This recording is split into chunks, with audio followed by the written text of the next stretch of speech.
Yes, indeed. Welcome into another episode of Rip and Riff here on the Rip and Riff YouTube channel.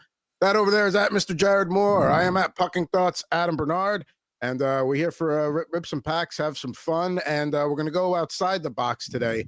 Very rarely do we debut a new sport on here, but we will be debuting CFL cards, and not only that, we will be testing Jared's knowledge of a league that he really doesn't pay any attention to, except maybe if like there's a chance somebody's going to come over to the NFL and maybe have a minor dynasty impact. But I don't even know if Jared can name anybody that played in the CFL from the NFL. So we'll see.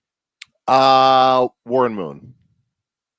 That's a good one. That's one of the better ones right there. Yeah. Now, do I have any in the last 30 years? No, I don't. But I have that one.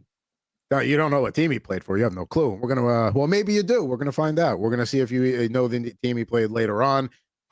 Also, it's the end of the Stanley Cup finals. We'll do some hockey. Baseball's in full swing. Figure 5 is going to be basketball today. So we're pretty much running the gambit here, all 4 sports. Without any further ado, let's get into the actual pack ripping lineup. Jared, you got some, what baseball you bringing to the table today? Yeah, we're doing the 2023 Bowman Chrome cards, the Platinum Series, and you see some of the rookies on the screen there. We've done these cards before, and I don't recall if they were particularly great. I feel like they were a little bit of a letdown, but I got 4 packs of them. It's only 4 cards per pack, so I figure let's just breeze through them and run the gambit, and we'll go for it. As for me, the Stanley Cup finals wrapped up, so figured do a little hockey. I got some 2023-24 Parkhurst champions, a couple of 8-card hobby packs of those. Obviously looking for a Bedard rookie. Certainly wouldn't mind a Luke Hughes or an Askarov or an Adam Fantilli or a Dustin Wolf, who's really, I think he's going to take a nice step forward this year. And then, yes, as I mentioned before, the CFL cards, they're actually 1991 All-World Canadian Football traded cards, 9 per pack. We got 2 of them. We'll do that after the game. And if you like those cards, I still have 2 more packs after that in the drawer. So might have to bring that back when the Grey Cup rolls around as a little thing for that. But let's not waste any time here. No ripping rants today. Next week, I'm going to discuss how, a few episodes ago, I exposed the keychain industry. Next one I'm coming after is the mini golf industry. So stay tuned for that next week. There's going to be we're going to call them out on that. They're trying to screw us here. But let's get right to the baseball here, Jared. What do you got here?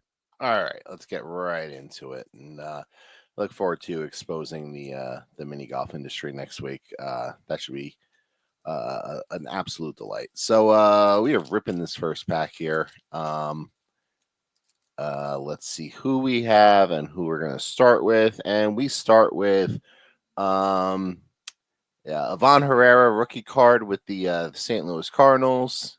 Okay. So we got that one. Let's see. This pack actually is 5 cards, so I guess it's a little bit special. Andrew Pintar with the Diamondbacks. Haven't heard of a lot of these players. Manuel Beltre with the shortstop with the Blue Jays prospect there. Our guy J-Rod with the Mariners. We got him. Nice base card there. And Masada Yoshida with the Boston Red Sox there, which, he's not really one of the top guys on the Red Sox anymore. I'm sure they're going to trade him at some point, but they haven't gotten around to it yet. So do you think the Red Sox are going to continue to sell, or are they freeing up that money to go make a big swing somewhere else in the Devers trade? I don't know what the hell the Red Sox are doing, other than I feel like they just got tired of Devers'. I don't even want to say tired of his shit, because you asked them to move off third base, and then you're like, all right, can you play a little bit of first base for us? And I don't really blame him for kind of pushing back a little bit on that, but yeah, they traded a really good offensive player, and they didn't really get a whole lot back for it. I mean, other than they freed up $250 million.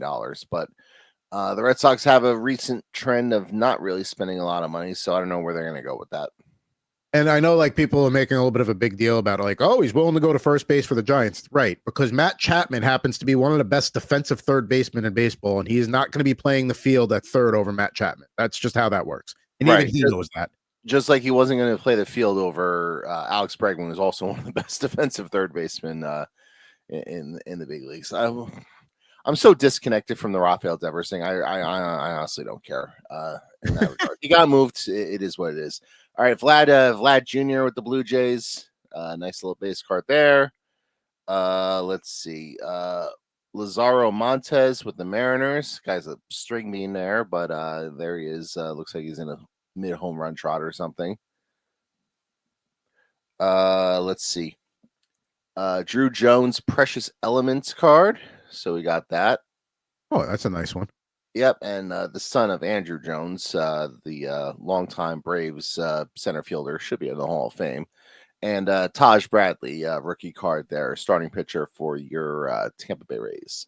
Andrew Jones, one of the best World Series debuts of all time. He killed the Yankees the first 2 games of that '96 World Series.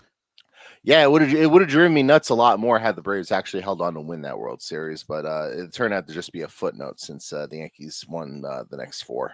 Yes, that was the first time the Yankees won in my lifetime. So that was the first time I remember them winning a World Series. That was a good run. Yeah, that was a lot.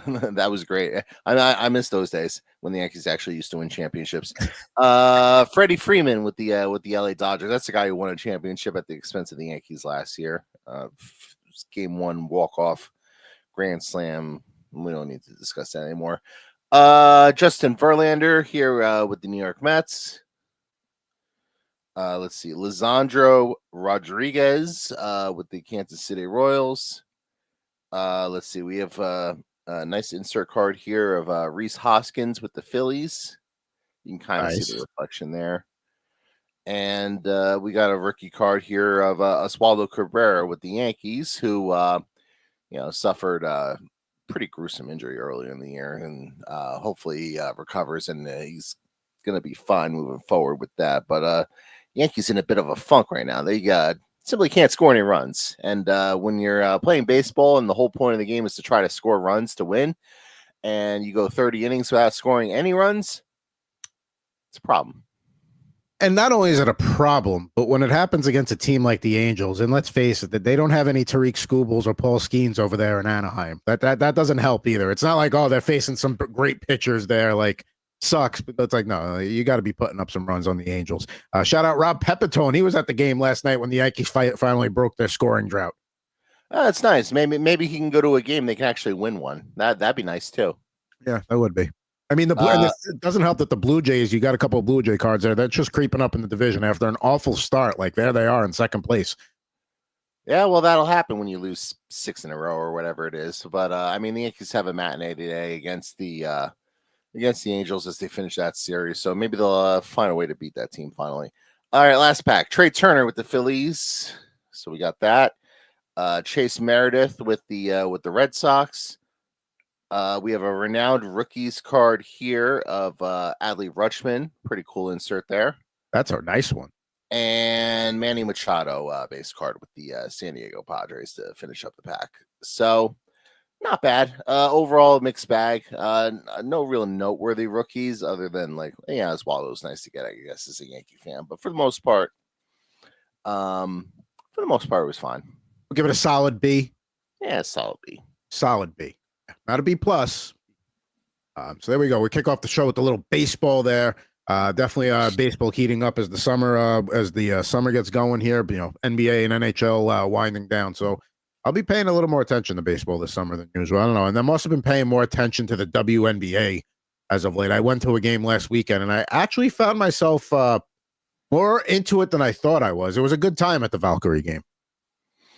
Yeah, I was going to say, that should be interesting as well. I mean, they're an expansion team, and I can't imagine they're very good, but it's probably fun to see some of the top players in the league come through and play them. Kind of like going to old New Jersey Nets games back in the day. Well, here's the thing. They're an expansion team, but they're actually a 500 team, at least out of the gate in the first, 10 or so games here. And watching them on Saturday, they were they're bulldogs defensively. They play hard. My daughter was crazy into it. She was doing the defense chant the whole game. And so we're going back. We bought tickets for one because Tammy was working that day. So we're going to go as a family again later on this season. So I might be a Valkyrie fan. We'll see. Nice. Well, you jump on the bandwagon early. There you go. You can say you were there from day one. And that was the first time I had gone to Chase Center for a non-Metallica concert, who I'm seeing this weekend in Santa Clara. at the Levi Stadium both nights, so that'll be fun. But yeah, it was the first time I had been in Chase Center for a basketball game. Now Annabelle wants to go to a Warriors game, so I'm like, yep, we'll do that next season. But maybe you wait till the team's not good anymore and it doesn't cost an arm and leg to go to a Warriors game. That's funny you say that, because this is the first year where I've noticed that ticket prices are starting to be like, oh, I would potentially pay that to go to a basketball game, and not like, no way, not like just balking at it immediately. So, and the Valkyrie tickets, I mean, I'll say this, WNBA needs to be careful with how much they price their merchandise, because going to the souvenir stand, like, that is not entry-level sport prices, and that's fine. But I was not spending $110 on a sweatshirt for my daughter, not a hoodie, just a regular old sweat. I'm like, no, we can find that cheaper. Not a chance. But we Stanley Cup Finals wrapped up. Looking forward to the next season already. We got free agency and the draft and all that. That'll be some fun stuff. Also, for your Devils coverage and what's going to happen there, Jared will have it covered at allaboutthejerseys.com. I'm sure he's got some good stuff lined up for the summer before then. Let's go to pack one here. Let's go to the West Coast Rip Cam, which, by the way, I decided to rip a pack the other night after after working. And it was, sometimes I have regret that I didn't save it for the show. This 93 Fleer pack, this Patless Stash All-Stars card was the best in the pack. So no regrets on opening that one, not on the air. Let's start with Vince Dunn here with the Seattle Kraken. When I looked at the 2026 Stanley Cup odds, they are the third worst out of anybody, and that makes sense to me. Let's see here. We got Andrei Vasilevsky. So everybody that thought the Lightning that were going to win in the first round, way wrong, as the Panthers take care of business and roll through the playoffs. Yeah, remember when everybody in March was like, I don't know about the Panthers going to the playoffs. And it's like, you don't think this team's been there once or twice before, making a deep run in the playoffs? You don't think they know when to dial it back and when they have to ramp things up? Like, I think they'll be okay here. I bought too much into the, two deep playoff runs that's going to eat into you. At some point, that always nips, like even a team like the Warriors who knew how to dial it back during their dynasty run. But like everyone, they're going to get nipped in the first round at some point. But when you look at that core that they have, like the top 6 key guys are locked in for like the next 4 or 5 years. So they're not going anywhere. And the Panthers are also in a unique position where, in the salary cap era, like the previous champions, like the Blackhawks and the Lightning and some of those teams, they had to face the constraints of the salary cap and not being able to necessarily keep everybody. The Panthers are in a unique position where the salary cap's about to explode. So like they can very well keep Sam Bennett and or Aaron Ekblad if they so choose. Now, they've also done a good job of knowing when to let certain guys go, like Brandon Montour last year. They made a good call letting him go. They obviously didn't need him to win a championship this year. So I suspect they're probably going to do the same thing this year with Aaron Ekblad, and they probably get another defensive defenseman to replace him. But I say all that to say, the Panthers aren't going anywhere. Eventually they're going to get picked off one of these rounds, just because you're going to have one of these series where the bounces just don't go your way and face a hot goalie that just doesn't let anything in, something like that. Right. Like something like that's going to happen to them at some point, but like there's no reason why they can't still be contenders for the next few years, obviously. So through the 2029-30 season, Barkov, Kachuk, Reinert, Verhaeghe, Lundell, all locked up. And if you look on the blue line, add Seth Jones and Gustav Forsling to that. So what is that? A core 7? You can build around that. And you can replace the guys you lose. You can easily replace those guys. Right. And by the way, I hope you and many others jumped on that Sam Bennett Conn Smythe when it was like 35-1 or whatever it was. I hope a lot of people jumped on that, because that seemed like too good a price. And as it turned out to be, it certainly was too good a price. And he wound up winning the Conn Smythe, and deservedly so. It was a prime spot for him because, Barkov is going to get all the key attention, from the other team's checking lines and stuff. And Bennett's a good player, and you put him on a line that he was on. And now we talked about the Panthers. Here's Ryan Nugent Hopkins. Let's talk about the other side of that, with the Oilers getting there 2 years in a row. And you could see when I was going through the McDavid press conference the other night to try and grab a clip for the show we work on, like there was a couple of times where like he would like kind of like look away, like he's about to snap. That scene in The Simpsons when like everybody tries to build the house for Ned Flanders and like the glasses break, like that is McDavid. The glasses haven't broke yet, but he is like a broken stick at the wrong time away from just. And like I don't know if you're Edmonton, like it really is as simple as goaltending, but like your cap is so shot. Like, what are you gonna do? It's not a good. I mean, look, you're also talking to them when emotions are at their rawest. Like they just lost the Stanley Cup the second year in a row after a long, deep playoff run, and you can tell how much this means to them. The Oilers continue to show that they don't get it in terms of how they're allocating their cap dollars. And like you see the report yesterday of the Trent Frederick contract extension, and I saw that and I was like, "Are you fucking kidding me?" Like did you not just learn the last 2 years? Right, like 8 years, and like, yeah, it's one thing to stretch the AAV out for 8 years. When you do that, you're supposed to get some sort of cap savings. They didn't get that either. Like it's just like 8 years. Yeah, we're gonna pay you a market rate for a third line grinder type of guy, and you keep spending the money on those guys, and obviously they have their goaltending issue. They got a really big RFA this offseason in Evan Bouchard. And by the way, Connor McDavid is eligible for a contract extension on July 1st. So, and they have a lot of contracts on their books already that have like no moves attached to them that they're going to have to figure out what they're doing there. I mean, look, I don't anticipate McDavid's going to go anywhere. I think he's staying there, but they have a lot of work to do to sort of like retool and retinker this roster around their core.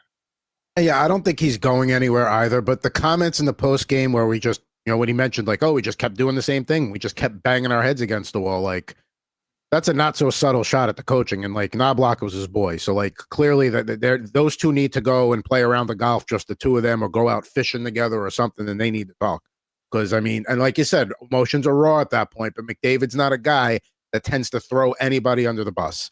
And when he's like, we just kept doing the same thing, banging our head against the wall, like. He's saying as the coach, where's the coaching? Like, where's the next? You hear Paul Maurice all the time, like with the clips in the game, like the things he's telling the guys on the bench and the adjustments he's making. There's a difference too in that series. Edmonton lost that series. The second game 3 happened, and Edmonton tried out Florida and tried out shitheading the ultimate shitheads. The series was over then and there. That game was like. Kind of close in the first period. Like you could tell Florida was in control, and then second period it was just over. Second period. And like you said, that was the series right there. Like, not saying they had to win the game, but they had to have a better showing there to have, that was just, that was the one game of the series I went out for. And I'm like, great. No, right. You got to play your game. Like you're not going to outdo what Florida does playing their game. Like you have to play your game. And I felt like they got away from that as, in that game, and obviously as the series went on, and then going to Pickard in game 5 turned out to not be a good decision, and then going back to Skinner for game 6, it's a tricky spot. And yeah, it would help if they had better goaltending, but I feel like they have other issues aside from that. Yeah, and, the other teams in the West are getting better. So not to say Edmonton window is closing, but their window is like, okay, like when you look at the landscape of the West, Edmonton really is the best team despite their issues. That's not going to be the case for too much longer. Next year, if Landeskog is healthy for a full season with Colorado, okay. Now they have Brock Nelson, which like their biggest issue was center depth. Now they have center depth. Like, Dallas ain't going anywhere. This full year of Rantanen. Winnipeg was the best team in the league. Like there's competition there. Where there won't be competition is from Elias Pettersson and the Vancouver Canucks. I don't know what they're gonna wind up keeping Pettersson, I think, just because nobody's trading for him off of the season he just had and making $12 million or whatever he makes. Like nobody's gonna go out of their way to trade for him. I mean, talk about winning the division one year and like having a decent playoff run at the first time in a long time, and then just taking like 7 steps back. We got a Lucas Rushek here, rookie card for the Sabres. And then let's see here. We got a gray parallel, Nick Schmaltz, pictured with the Arizona Coyotes. Now, obviously, the Utah Mammoth. Looking forward to seeing them next year as they are no longer the hockey club. I almost bought a Utah Mammoth hat the other day just because I like the logo, but it turned out it was sold out. I like the logo too. Like I know some people were like, saying it kind of looks like, fancy clip art or whatever. But like I like the way they incorporated the mountains and all that. And like I'm a fan. I will be. I don't know if I'm going to be buying a hat, but I definitely want to go see those bad boys in person. Those jerseys when they come to town to San Jose. Best defenseman in the NHL, Mr. Cale Makar. Not even a debate. Yeah, when you score 30 goals from the back end, yeah, that's pretty good. I heard somebody say, I forget who it was, that if they were starting a franchise, they would take Makar over McDavid, and I completely agree with that. I'd have to think a little bit more about that. I'd probably still go McDavid number one, but I mean, I could certainly buy the argument. And that's the thing. It's not like, to me, it's just, there are no other McDavids, but there are Leon Draisaitl's. There are other forwards that will get close to that, whereas Quinn Hughes is close, but he's not Cale Makar. He just isn't. No. And then we closed the first pack here with a goal-driven insert series from the man who passed Wayne Gretzky's record this year. We love that one, Mr. Alex Ovechkin. Heard about him. He's pretty solid, and I guess the rumors of this being his last season in Washington might be a little premature. I mean, we'll see how that plays out. I mean, he's entering the last year of his contract, so I wouldn't be surprised if this was the last year of his NHL career, but we shall see. I wouldn't be surprised. I mean, all signs point to this because, I mean, unless he all of a sudden signs like a 1-year extension this year or something like that, like if you start getting deep into the season, and I can't think of a reason he'd want to come back unless like Washington got to the finals, fell real short, and they were just in good shape to make a run again the following year. I mean, what has he got left to play for? I mean, to get what? He's not going to get Gretzky's point record. So right, and like Washington's also going to be the ultimate, like this team's going to regress and go back to being like a 92-point team this upcoming season. Like I fully believe that. Like they just had too many guys last year that had career years, and honestly, Ovechkin being one of them among them. But they certainly had plenty of other guys like.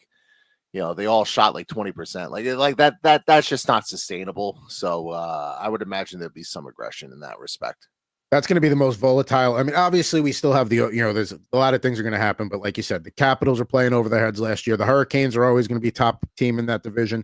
Devils, if they could get Jack Hughes for a full year, who knows what the Rangers are doing right now, the way they're trying to flip the roster over. Pittsburgh's going to stink. Columbus was right there last year. Philly might take a small step forward this year. We'll see.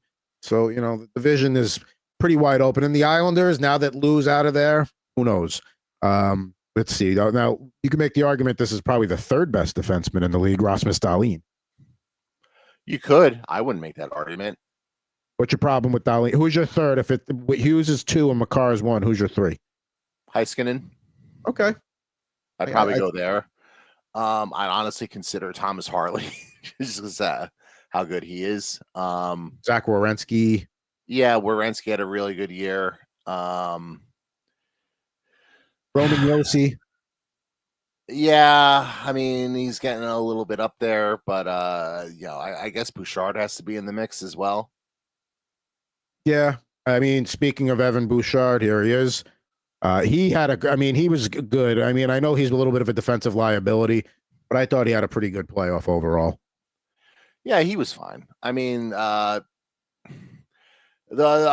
ultimate, it's funny. The ultimate thing I learned during this series is that I guess your defense doesn't matter. You're just going to outscore all your issues because I feel like neither team's blue line played all that well in this series. But Florida did enough, I guess, team defensively wise with their forecheck and winning puck battles and all that sort of stuff where they were able to kind of neutralize that. Plus, Bob can get the occasional save as well, and so there's that. And the Panthers, listen, maybe they got caught up in that up and down style, but when the Panthers decide with Gustav Forsling out there, when they decide like, all right, we got to play D, they play D.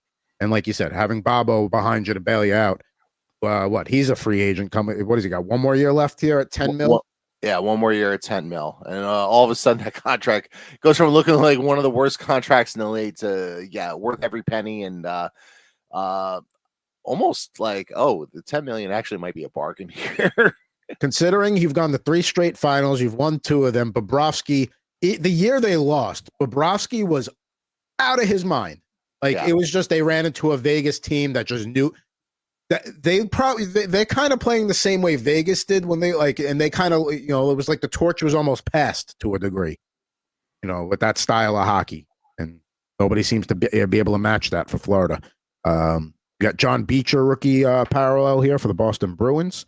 Let's see, Lucas Reichel with the Chicago Blackhawks. They signed Ryan Donato to an extension yesterday. I'm sure that got Conor Bedard out of his chair. Like, all right, Ryan Donato. And listen, he had a good year, but yeah, that's about that. That seems like a bad idea.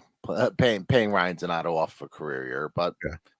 I mean, then again, I look and it's like, oh wait, he actually had 60 points last year and 30 goals. So I don't blame him for securing the bag, but that's not what I would have been looking to do if I were Chicago. Yeah, that I'm sure Conor was like, great, thanks. We got speaking of the Golden Knights, we had Chandler Stevenson there. He's a key part of that championship team. He's playing in front of the Blackhawks there. Yeah, he's also a key example of knowing who to let go from your championship teams, because he goes up to Seattle and now he's kind of a non-factor. Speaking of guys who got the bag, that was the problem with Seattle was that when they made that playoff run, when they upset Colorado and then lost to Dallas, it was kind of like the Mark Sanchez era Jets were going to the AFC Championship 2 years in a row, made everybody think they were better than they actually were, and they didn't appropriately resupply and keep. And that's what Seattle did. They started to act like they were a playoff team. It's like they had a good season, but no. Here you are. Yeah, they're another example of maybe you shouldn't smell your own supply after I know that's not the same, but you know what I'm trying to say.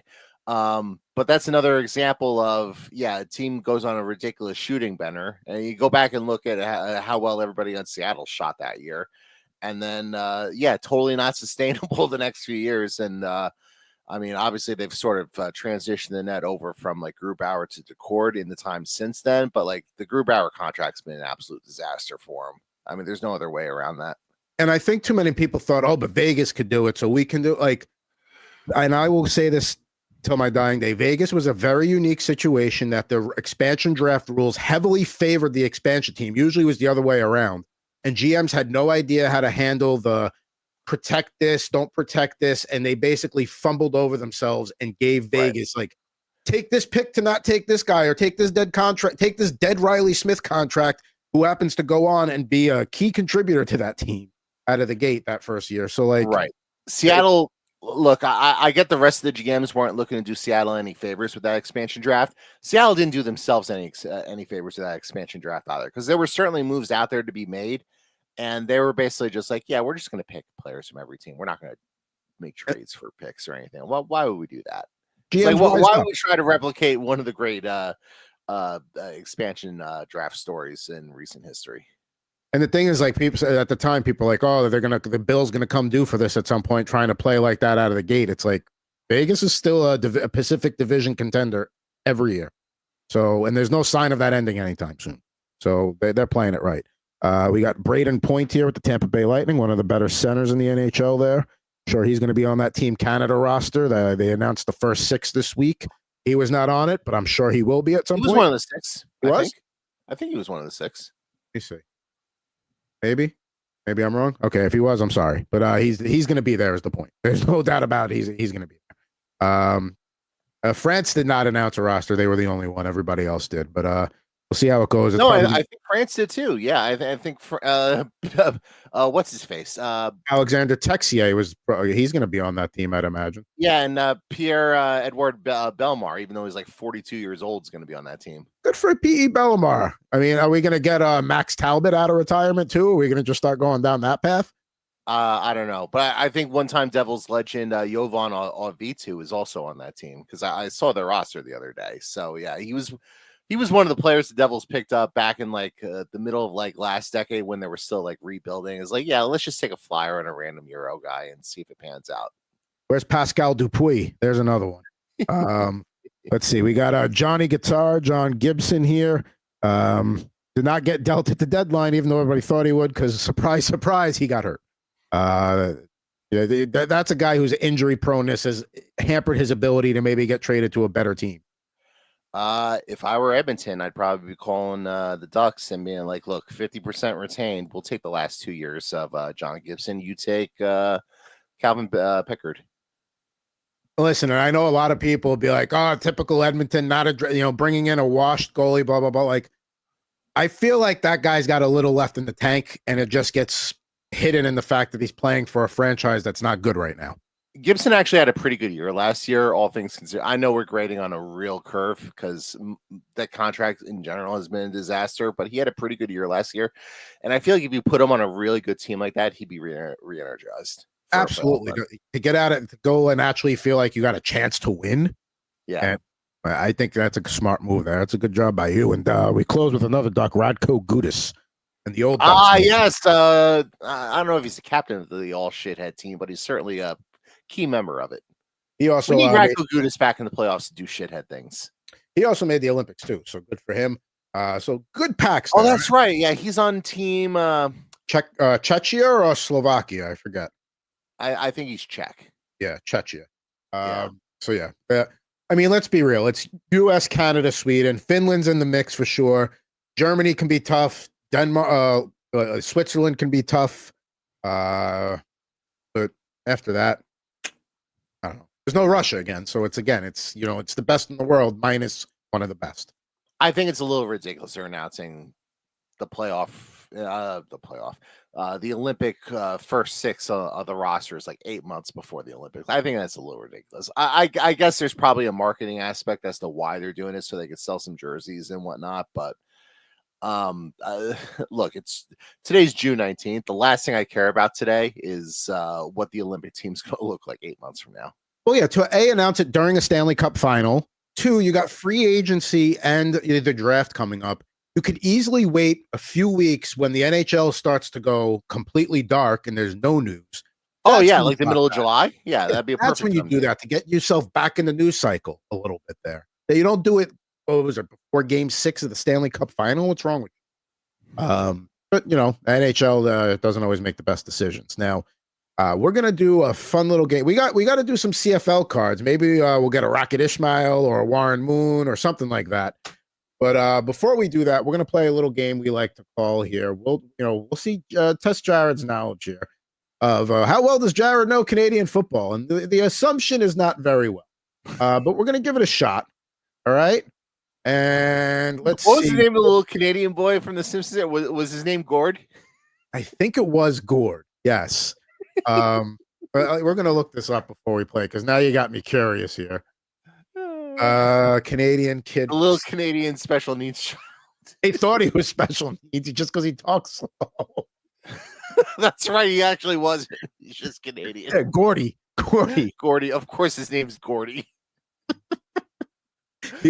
Gordy is a Canadian student at Cypress Creek Elementary School. That is what it says on the phone.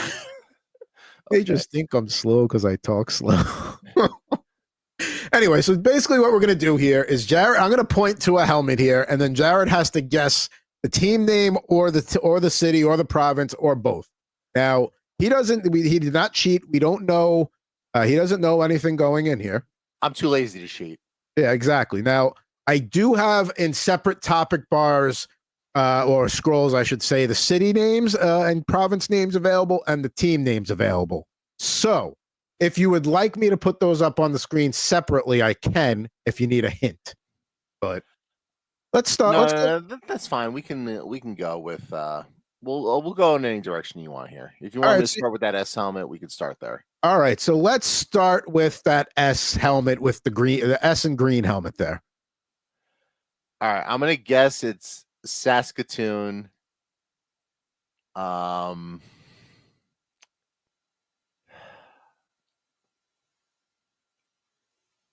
Is there any way you can get a bigger picture of that helmet so I can see what that's supposed to be? Can you zoom in a little bit? That's about as much as I can zoom in right there. Okay. Because I just have a little trouble seeing what it's supposed to be. So it's really, I will say this, it's not going to help you guess the name. Yeah, I didn't think it would. I don't know. The Saskatoon soldiers. I don't know. So Saskatoon is close because Saskatoon is in the province that they are named after. That is the Saskatchewan Roughriders. So the first one wrong. All right, but we'll give you partial credit there. We'll give you a half a point. All right, because you had the province, even if it was you specified the city in the. I don't think they play. I think they play in Regina. They should make a deal with like the estate of like DMX and all that, and actually use the Rough Riders logo. I mean, you would think there'd be like a DMX bobblehead night or something. Like, come on now. Like, and I understand the Rough Riders. I think were some like old military like unit back in the day. Like Look, if you want Americans to care about your dopey little sport, like that's the way you do it. Is you find an American creation there to get everyone involved in the mix. And like I'm certainly not a Rough Riders expert in terms of rap and whatnot, but yeah, that's what I think of when I think of Rough Riders. I don't think of Saskatoon. You think listen, DMX. Gotta think of him. All right, let's see. BC. That kind of looks like a panther. So I don't know. I'll go the British Columbia Panthers.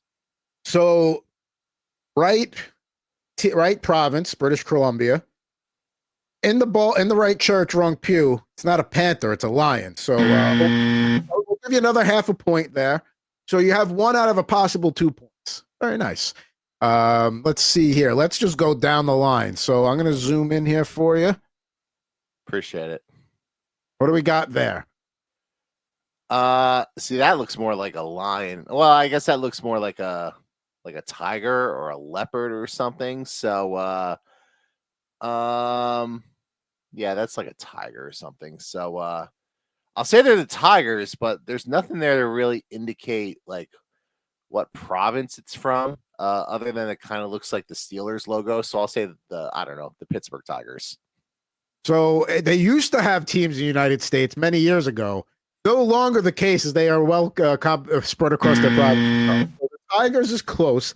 That right there is the Hamilton Tiger Cats, aka the Tie Cats. So, yeah, good. So you got Tigers there. I'll give you half. So I got like 1 1/4 points so far between the first 3. We'll say 1 1/4 out of 3. So you're not passing, but you're on the cusp there. So let's move over here, and there you go. And there's not going to be any real hints here, other than from looking at the helmet, other than that it's either going to be an our city name or our team name.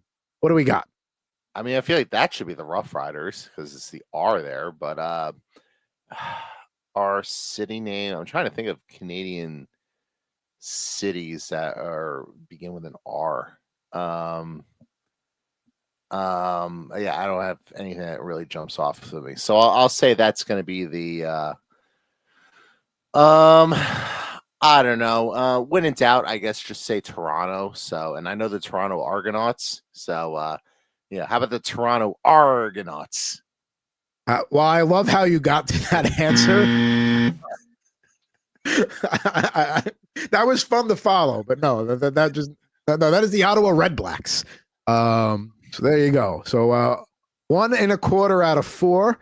This one I feel like you might be able to get here. All right. No, this one I know. Yeah, because they clearly named the team after Eddie Erickson. So there you go. This would be the Edmonton Eskimos, right? So I'm going to give you full credit there, but they have changed the name to the Elks in the last few years. So we're going to give you that one, though. So you got your first one right. There we go. All right. So there we go. So the Edmonton Elks, and Eddie Erickson. All right. Let me ask you this before we move on to the next one. Okay. If Eddie Erickson had a CFL team, how many segments per CFL season would Mad Dog spend talking about the CFL with his producer as an owner of one of the franchises?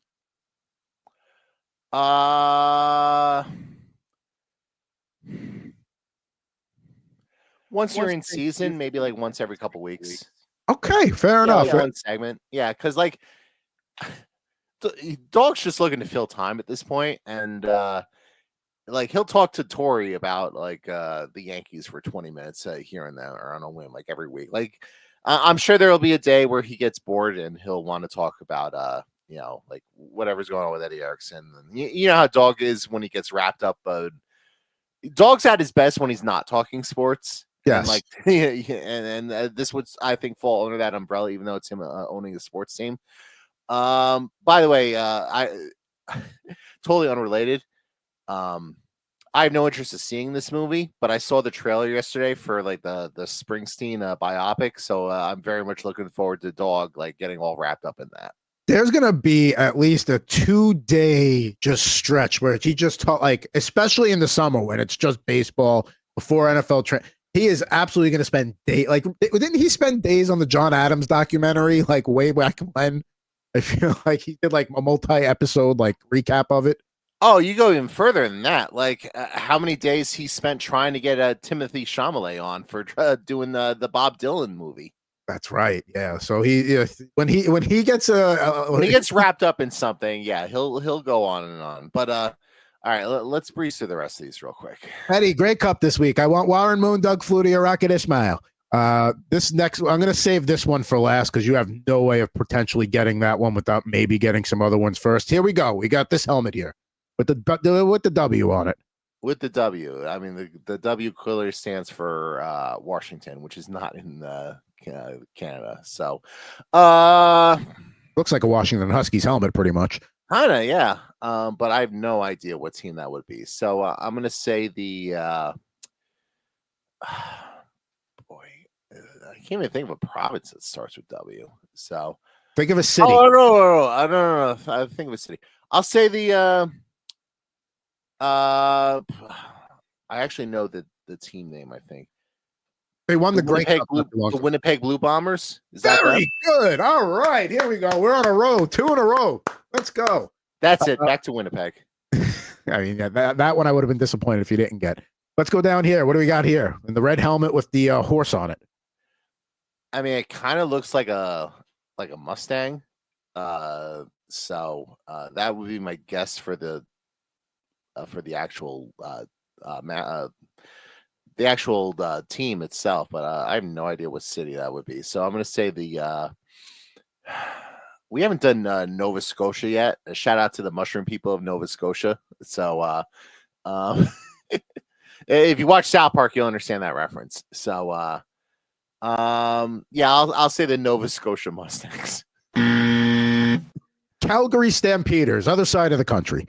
Not a bad guess, though, with the Mustangs there. That was my junior high school mascot, the Roy H. Mann Mustangs. All right, 2 helmets to go here. Jared got what, 2 1/4 or 3 1/4 out of 7 so far. So I feel like I've already said this one. This is the Toronto Argonauts, right? There we go. So you might actually pass here. You might get, all you have to do is break 5. So if you get this next one right, you get 5 1/4 out of 9. So the suspense is kicking in here. The last one on the board, and the helmet obviously is not helping you. There's no, I don't know what the significance of that is. I almost put their older helmet on here to maybe give you a chance, but I wanted it to be factually accurate. So no, I understand. We're all about accuracy on this show. I'm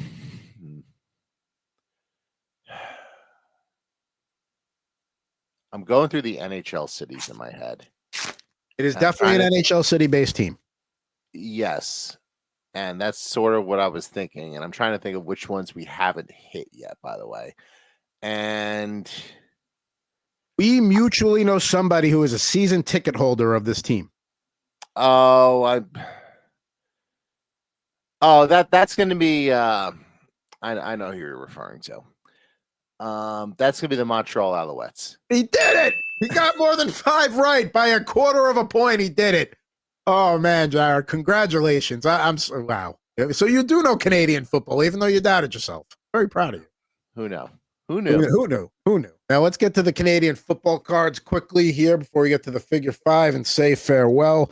A lot of Edmonton now Elk Eskimos in this first pack. We got the immortal Dan Bass there. Looking old school. Look at the design on these cards here. Like 1985 picture day background there. We got Rod Connon also with Edmonton. Ray Alexander with an old school BC line. That's a sharp looking jersey there with the black and orange. Looks like old school Oregon State. Got a checklist with a bunch of guys giving the number 1 sign there. Good for you guys. Let's see here. We got Ottawa Red Black. We got another Ottawa Red Black, Damon Allen. Craig Ellis from the Elks, Stuart Hill from BC, and we do have a Rocket Ismail card here, featured with the Toronto Argonauts. So there we go. How about that? How about that? So we got one rocket. See if we get another one here.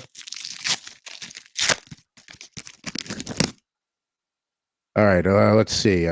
Chris Skinner. Let's see. Will we get recognize any? Are we going to get a Doug Flutie here? No. Let's see.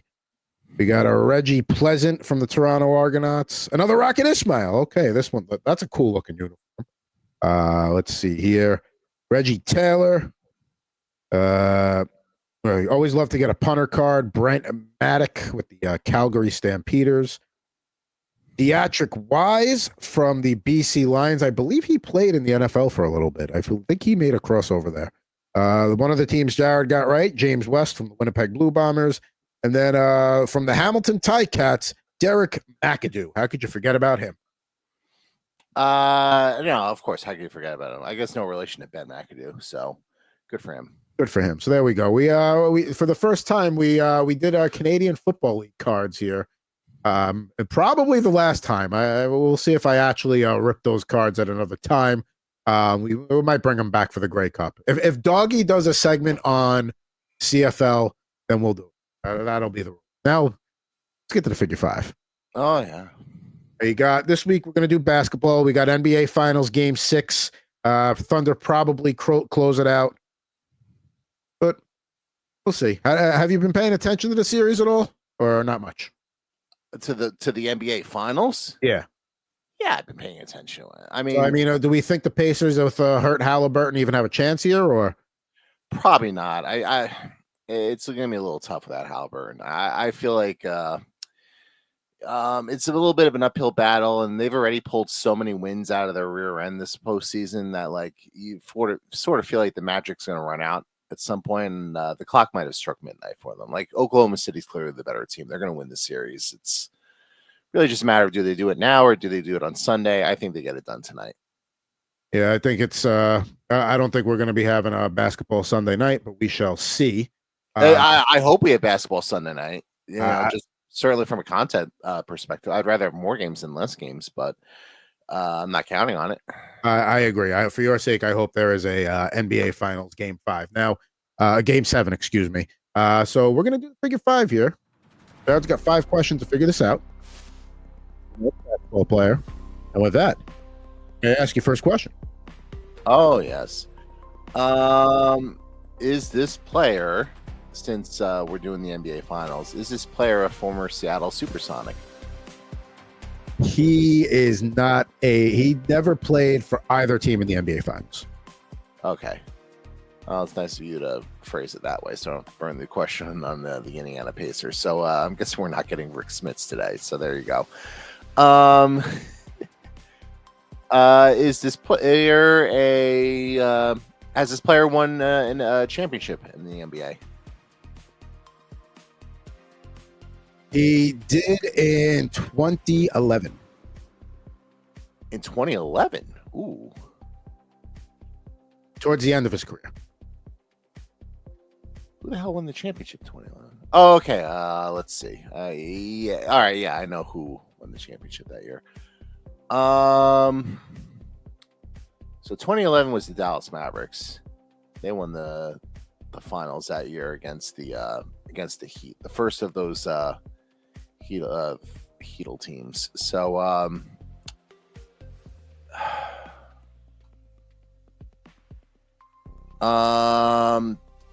is this player currently the head coach of said team? You not needing all 5 questions together. You, Mr. Jason Kidd. Yeah, it's Jason Kidd. Yeah, I actually thought for a second it might be Michael Finley, but then when you said 2011, I was like, oh, 2011. These are all from the 90s. Who the hell was still around, man? And it was like, all right, it's not going to be Dirk.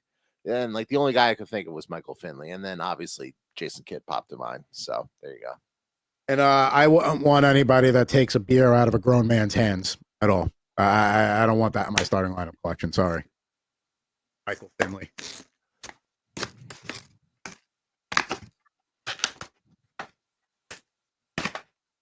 All right, so only 3 questions to do it. I believe your record is 2. We got here's the this is a Jason Kidd, a rookie edition there. So there he is, trying to block Muggsy Bogues from behind, which even Jared or I could potentially do that at 5'3". So kind kind of bullying the guy there a little bit. Put that down. Get the figure out. Usually the figure does not match. That's fine.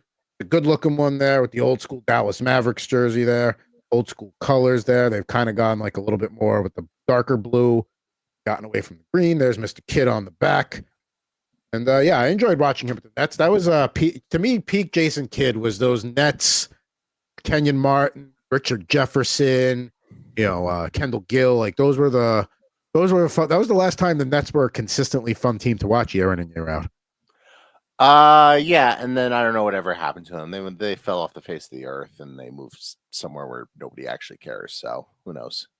I mean, amazing. You move a team into the heart of Knicks country, and it didn't catch on. Who would have thought that was going to happen? Now, so Jason Kidd, he's going to be a member of the starting lineup studio audience. And last week, Jared got Patrick Ewing out of the box there. So we did dominant big men from the 90s. He had David Robinson in the 90 edition, Hakeem Olajuwon from the 95, Dikembe Mutombo, rest in peace, from the 93 edition, Ewing from 92, and Shaq from the 95 with those really clean-looking blue Magic jerseys there. The black ones were nice, but those blue ones were really, really nice. And Jason Kidd get to join it next week in the starting lineup studio audience. By the way, shout out Knicks to fire. I know this is a couple weeks ago, but we weren't on last week, to firing your coach and having no plan in place and getting shut out on Jason Kidd and everybody else you reached out to. That was a smart plan there. Yeah, it's almost like Jim Dolan doesn't know what he's doing. Who would have possibly thought that? Yeah, but yeah, Jim Dolan's not making all the calls there at MSG. Yeah, this was certainly Leon Rose and the role I was, or it was Jim Dolan meddling, because that's what he always does. So like, I totally believe any and all rumors of Jim Dolan meddling when it comes to the team. Like there was that story where part of the reason why the Knicks got good is because all his attention was focused on building the Sphere in Vegas. I totally believe that. Listen. One of my professors in college had Dolan as a student because he had taught that long, and he's like, he had no problem saying, like, and this is back in 2002, 2003 or whatever. He's like, he is one of the dumbest kids that has ever come through my classroom. I have no problem saying. And I was like, that makes sense. That seems to track. Like, listen, I understand maybe Tom Thibodeau was a little too set in his ways and stuff like that, but the guy brought the franchise to prominence consistently for the first time since you and I were in high school. And you're just going to kick that to the curb without having like something ready to go. And yeah, that screams Jim Dolan. If you're going to fire him, like, I don't have a problem with firing him, but like, have a plan. Like, they clearly didn't have a plan. And like, you're sort of seeing that now. And like, I don't know what they're going to wind up hiring. They're probably going to hire like Mike Brown or something. And it's going to be what you would expect. And listen, I know LeBron catches a lot of flack, sometimes deservedly, sometimes not. But like, I remember when he was going to be a free agent the first time, and everyone's like, oh, he's definitely going to the Knicks. He's going to restore the Mecca, Madison Square Garden, the Knicks. He's going to restore He wanted nothing to do with that from day one. He recognized what that train wreck was, and he's like, yeah, no, like, for as much crap as he takes, like, for like going to Miami, like, if he hadn't won, it gone to New York, it would have been so much worse. So good for him for being ahead of that. Yeah, 100%.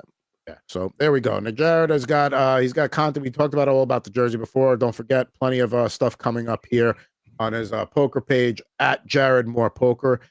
He's always churning out content, getting ready to go. Total Hockey Now. We're on a break this week. We'll be back next week. We'll talk a little free agency preview, talk maybe a little draft, and then it's Mocky season. We'll be getting those mock drafts all summer long. We love that. So for at Mr. Jared Moore, I am at Pucking Thoughts, Adam Bernard. Appreciate you watching, ripping some packs with us. Have some laughs, talk a little Stanley Cup Finals. Back with you next week with an all-new episode of Rip and Riff here on the Rip and Riff YouTube channel.